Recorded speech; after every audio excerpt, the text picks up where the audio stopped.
I overheard my drunk girlfriend of 3 years mocking me to her coworkers, saying, "He's so obsessed, I could cheat in front of him and he'd still blame himself." So, I gave her 30 days to move out. And now she's playing the victim online.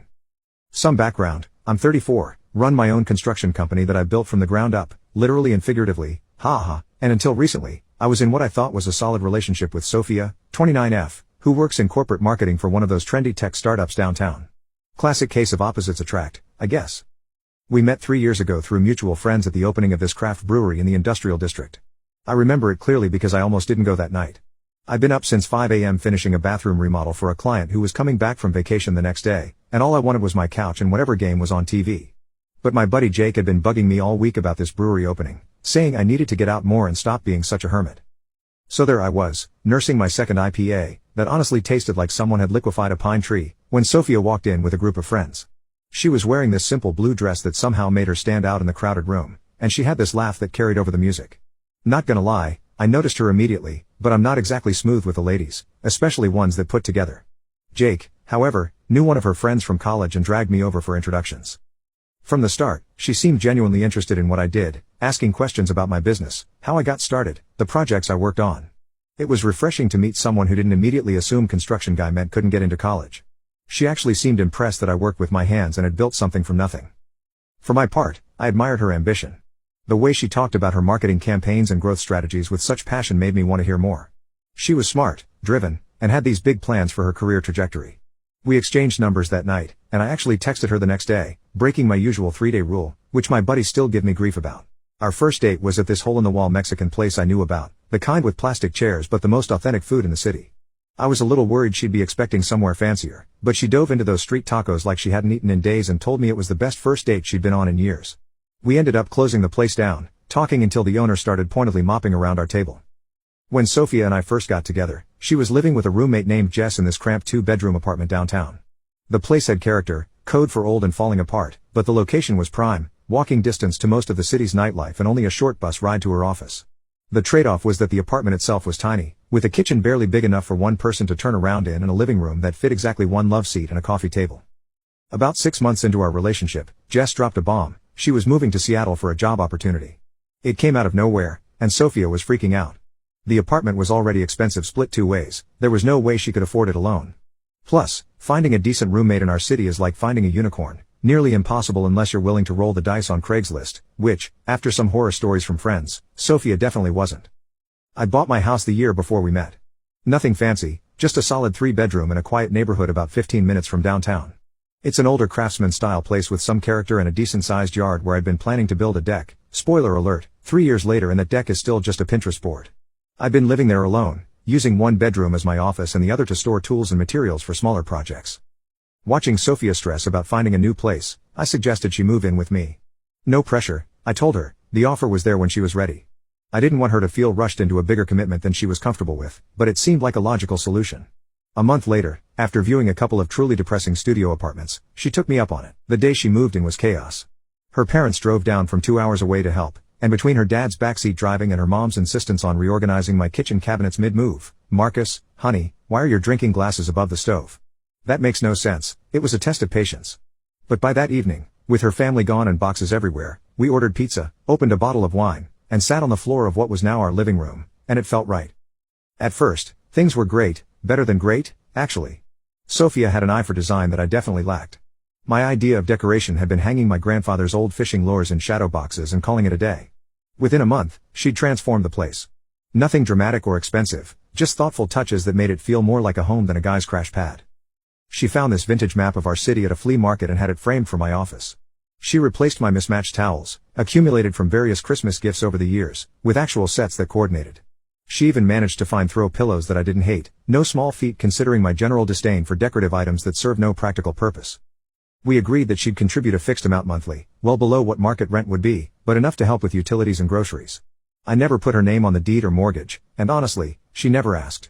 This was my house that I'd worked my butt off to buy before we even met, putting in overtime and weekend jobs for years to save up the down payment. Our routines meshed well. I'm an early riser, occupational habit, construction sites get going at dawn, so I'd be up at 5:30, hit the home gym I'd set up in the garage for a quick workout, then make coffee for both of us. Sophia would stumble out of bed around 7, grumbling until that first caffeine hit. She'd take forever in the bathroom, seriously, what do women do in there for 45 minutes? While I'd make us breakfast, nothing fancy, usually just eggs and toast, though I make a mean frittata on weekends. Evenings, she'd usually get home before me since construction hours tend to run long, especially during summer. She'd often start dinner, and we'd eat together on the back patio when weather permitted. We got into this routine of watching those home renovation shows together, and she'd laugh at my running commentary about how unrealistic their budgets and timelines were. No, Karen, you cannot go to kitchen for $5,000 unless you're doing all the labor yourself and stealing the appliances from your neighbor's garage. We weren't perfect. We had our arguments, usually minor stuff like me tracking sawdust into the house or her leaving empty LaCroix cans everywhere. She'd get annoyed when I'd zone out after a long day, and I'd get frustrated when she'd bring work stress home. But for the most part, we navigated it well. Or so I thought. Fast forward to last month. Sophia's company was hosting their quarterly mixer at some upscale hotel downtown, the kind with valet parking and those little cucumber sandwiches that cost more than an entire lunch anywhere else. They do these events every quarter, open bar, management schmoozing with the rank and file, the works. It's basically a chance for everyone to get dressed up, drink on the company dime, and either network their way up the ladder or complain about work without fear of IT monitoring their Slack messages. Sophia had been looking forward to it for weeks. She'd been stressing about some big marketing campaign launch, putting in late nights and taking calls on weekends. This mixer was her chance to unwind and show off the results of all that hard work to the higher-ups. She'd even taken a half day off to get her hair done and bought this new dress that, not gonna lie, looked amazing on her. That evening, she kissed me goodbye around 6, looking gorgeous and excited. "Don't wait up," she'd said. "These things usually go late, and Melissa already offered to split an Uber home." I wasn't planning anything special that night, just catching up on some invoicing and maybe watching that UFC fight I'd recorded from the weekend. Around 9 p.m., my phone buzzed with a text from Sophia. "Hey babe. Had way eyed too many Moscow mules. Can you come get me? Don't trust these Uber drivers tonight lol." No problem. I saved the spreadsheet I was working on, threw on a clean shirt, the one she'd given me last Christmas that she said brought out my eyes, and headed downtown. The hotel was this recently renovated historic building with way too much marble and brass for my taste, but I had to admit it was impressive. Valet parking was backed up, so I found a spot in a nearby garage and walked over. When I got to the lobby, I texted Sophia, "I'm here. In the main lobby by the big plant thing." She replied, "K doing one last round with the team. Be down in 15. THX babe you're the best." The hotel had this mezzanine-style layout where the bar and event space overlooked the main lobby. From where I was sitting, I had a clear view of the elevators and a partial view of the bar area above. I found a seat in one of those oversized lobby chairs and pulled out my phone to kill time, probably scrolling through Reddit, ironically enough. That's when I heard it, Sophia's laugh. I'd know it anywhere. It has this distinctive little snort at the end when she's really amused, which she's always been self-conscious about but I've always found adorable. Well, used to find adorable, it was followed by her voice, loud and loose from the drinks. I looked up to see her leaning against the railing with 3 coworkers, 2 guys in standard business casual and 1 woman in a red dress. They all had drinks in hand, and Sophia was gesturing animatedly the way she does when she's a few drinks in. "He's probably already here waiting like a puppy," she said, loud enough that it carried down to the lobby. The group laughed, and I felt my stomach drop. Was she talking about me? One of the guys, tall, dark hair, expensive watch, "I noticed these things," said something I couldn't hear, and Sophia responded with, "I know, right? He's so obsessed with me. I could literally cheat on him right in front of his face, and he'd probably just blame himself for not being good enough." More laughter. I felt like I'd been punched in the gut. 3 years together, countless memories, building what I thought was a life together, and this was how she talked about me when I wasn't around? The woman in the red dress, who I later found out was Melissa, the same one who'd offered to split an Uber, said something about me being loaded though, right? And Sophia laughed again. "The house is nice, but he's not exactly rolling in it. You should see how he tracks every penny in this little notebook. It's pathetic." That little notebook was how I built my business from nothing. When I started out, I had exactly $4,300 to my name, a used truck with 170,000 miles on it, and tools I'd collected over years of working for other contractors. That notebook tracked every expense, every profit margin, making sure I never overextended. That discipline is why I could afford the house she was so comfortable living in while contributing less than a third of the expenses. The worst part? I wasn't even angry in that moment. Just hollow. Like someone had scooped out everything inside me and left an empty shell sitting there in that pretentious hotel lobby. 3 years together, and this was how she saw me, as some obsessed sucker she could manipulate. I texted her, "Don't bother coming down. Find another ride." Then I blocked her number and drove home. The drive home was a blur. I remember sitting at a red light, some song playing on the radio about love and trust, and just reaching over to turn it off mid-verse. I remember thinking how strange it was that the world looked exactly the same streetlights, same late-night fast food drive-thrus with cars lined up, same people walking their dogs, when everything inside me had just completely shifted. When I got home, I poured myself 2 fingers of the whiskey I saved for special occasions, ironically, a bottle Sophia had given me for my birthday, and called my buddy Mike. Mike and I go way back, we played high school football together, and now he's a lawyer specializing in real estate and tenant issues. I explained the situation, including the fact that Sophia had been living with me for over 2 years. He confirmed what I suspected, even without a formal lease, she had established residency and legally had tenant rights. You need to do this by the book, Mike said. Give her formal written notice. 30 days is standard in our state. You can't just change the locks and throw her stuff out, no matter what she said. Not what I wanted to hear, but I wasn't about to create legal problems for myself on top of the emotional mess. I spent the next couple hours writing up a formal 30-day notice to vacate and outlining a plan. I may have been blindsided emotionally, but I'm nothing if not methodical when it comes to solving problems. When Sophia finally made it home around 1 a.m., presumably having found another ride, I was waiting in the living room. I hadn't turned on many lights, just the lamp next to my chair, which in retrospect probably made the scene more dramatic than I intended. She came in looking confused, still in her party dress, makeup smudged. What the hell, Marcus?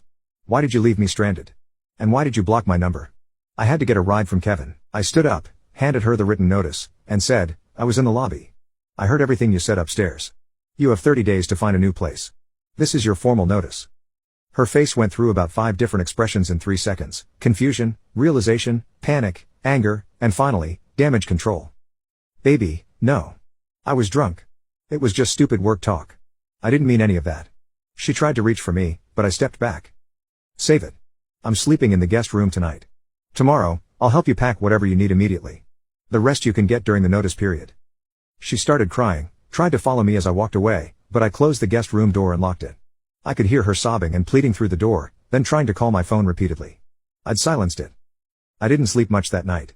The guest bed, which I'd originally bought thinking my parents would visit more often than their actual once-a-year trip, wasn't nearly as comfortable as my bed. Plus, my mind was racing, replaying not just the night's events but moments from our entire relationship, looking for signs I'd missed. Had she always seen me this way? Was this a recent development? Had I been completely blind, or had she just gotten better at hiding her true feelings? I thought about the previous weekend when we'd gone hiking and had a picnic at this overlook I'd discovered years ago. She'd seemed genuinely happy then, taking selfies of us together, telling me it was the perfect day. Had that all been an act? The next morning, I took the day off work. I texted my foreman, Dave, that I had a family emergency and asked him to oversee the kitchen renovation we were doing in the Heights. Dave's been with me since almost the beginning, he knows his stuff and I trust him completely. Still, stepping back from work isn't something I do lightly. Every day I'm not on site is potential problems I'm not there to solve. Sophia had finally passed out on the couch around 4 a.m. I left her there and went to Home Depot when they opened at 6. The employees there know me by name at this point, hazard of the job.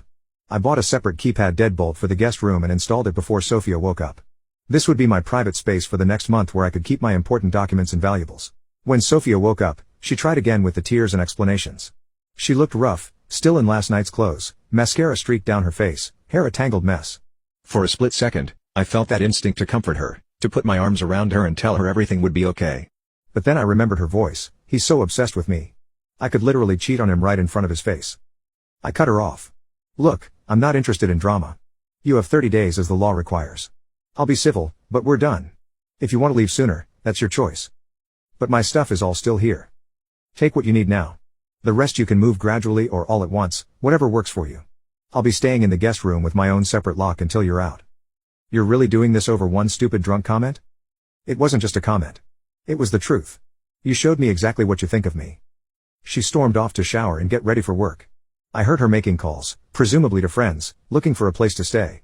Before she left for work, she tried one more time to talk, but I just repeated the terms of our separation. That day, I contacted my security company and had them change the alarm codes, effective the following month when her notice period would end. I made arrangements for all the utilities to be transferred solely to my name after the 30 days. I documented the condition of the house with photos in case she decided to damage anything. I went into work for the afternoon, throwing myself into the most physically demanding tasks I could find. Something about installing drywall and swinging a hammer helped clear my head. Dave didn't ask questions, just handed me tools and kept the crew focused on their own tasks. For the next week, we lived in awkward coexistence. I'd wake up early, as usual, but instead of making coffee for 2, I'd make just enough for myself and be out the door before she got up. I'd come home late, usually after she'd locked herself in her room. We passed like ghosts in our own home. She tried everything: crying, anger, seduction, guilt trips. One night, I came home to find her in the kitchen wearing nothing but one of my work shirts, cooking my favorite meal, bourbon glazed salmon with roasted potatoes, if you're curious. Another night, she left a photo album on the guest room bed filled with pictures from our vacations together and little notes about her favorite memories. I remained calm and firm. Not because I didn't feel anything, trust me, I was a mess inside, but because engaging with any of it would just prolong the inevitable. This wasn't a negotiation. There was no path back from what I'd heard. Eventually, she told me she'd found a friend's place to crash and would be out by the weekend, just 10 days after the incident. I'll still need access to get the rest of my stuff, she said. I can't move everything at once. That's fine. We'll schedule specific times for you to come pack up the rest. I'll help if you want, or I can be gone if you prefer. The day she moved out, I helped load her immediate essentials into her friend Sarah's car.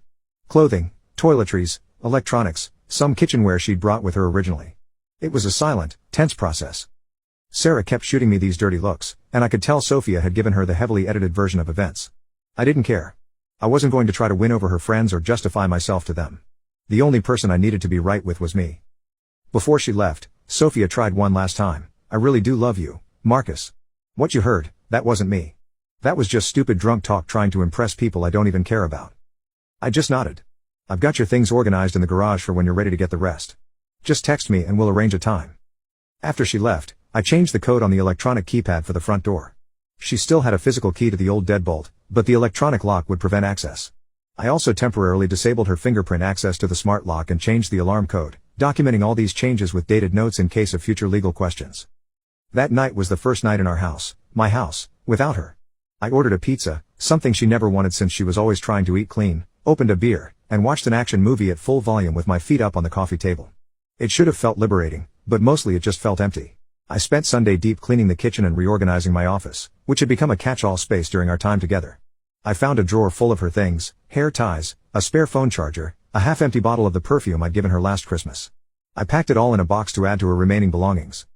3 days later, I hadn't heard from her about retrieving her remaining belongings. I decided to unblock her number to check if she'd been trying to contact me.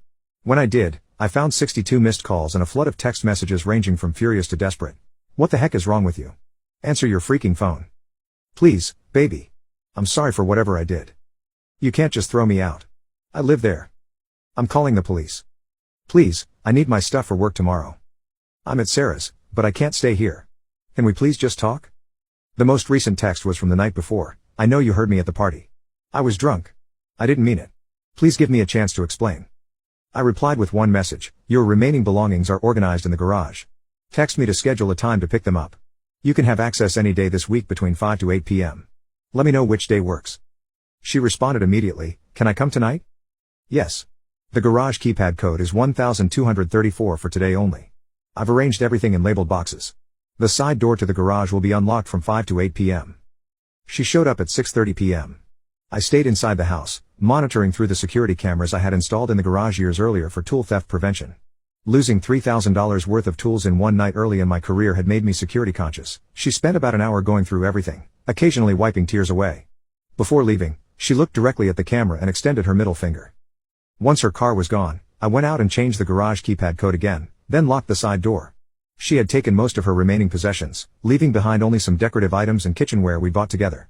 The next morning, I contacted a locksmith to change the physical locks, not because I thought she'd try to break in, but because it was time for a fresh start. The locksmith replaced both the front and back door locks, and I had him add a deadbolt to the door connecting the garage to the house as an extra precaution. 2 weeks after Sophia moved out, a full 20 days before her legal notice period would have ended, I received a formal email from her stating she was voluntarily surrendering her tenancy and had removed all possessions she wanted to keep.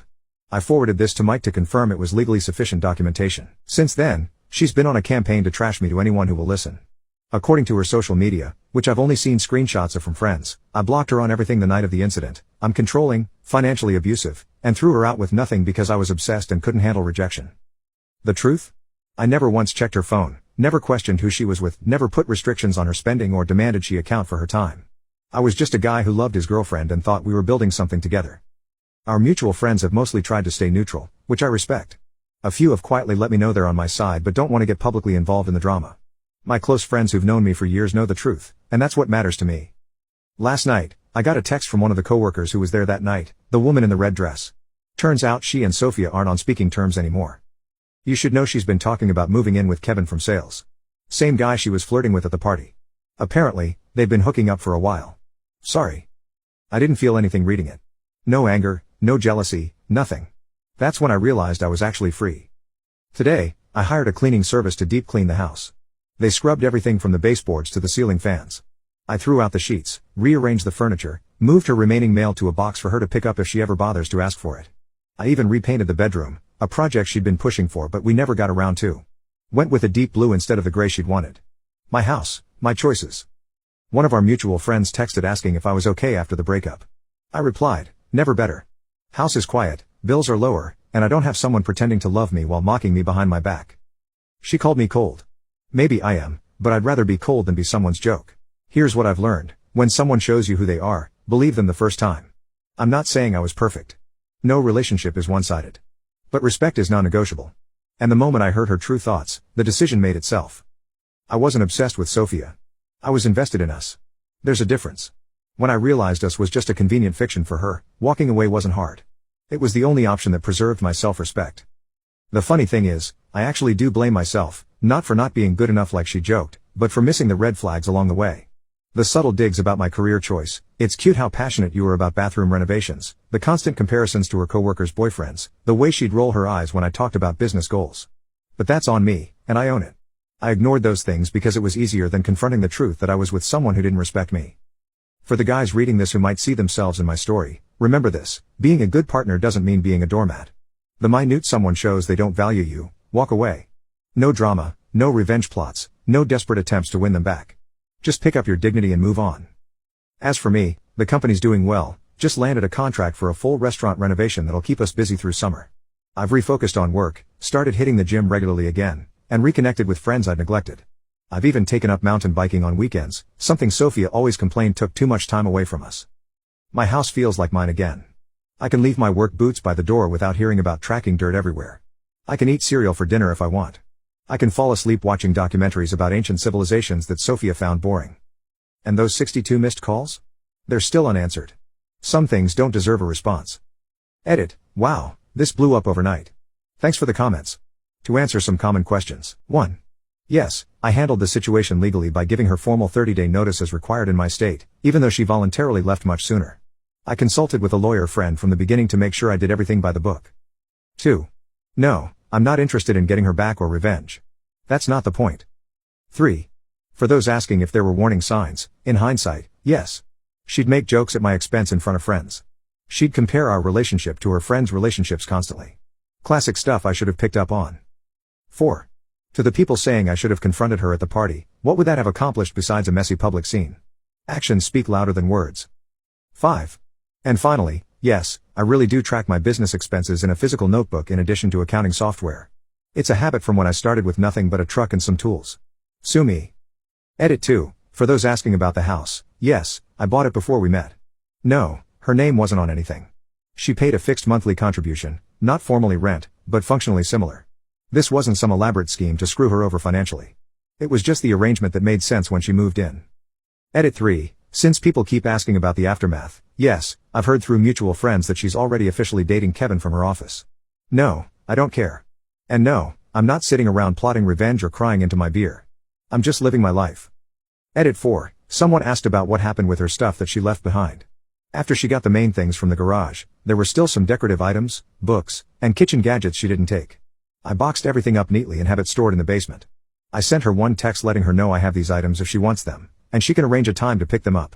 No response so far. I'm giving it another month before donating everything to Goodwill. Edit 5. Thanks for all the support, Reddit. Never expected this kind of response. To the people asking if I'm ready to date again, not yet. I'm enjoying the peace and quiet, focusing on myself and my business. When the right person comes along, I'll be in a better place to recognize and appreciate them. Final update. Okay folks, signing off now. This has been therapeutic in a way I didn't expect. Sometimes telling your story to strangers on the internet is easier than hashing it out with people who know both of you. For those in similar situations, trust your gut. You deserve someone who respects you behind closed doors as much as they do in public. Peace out, Reddit.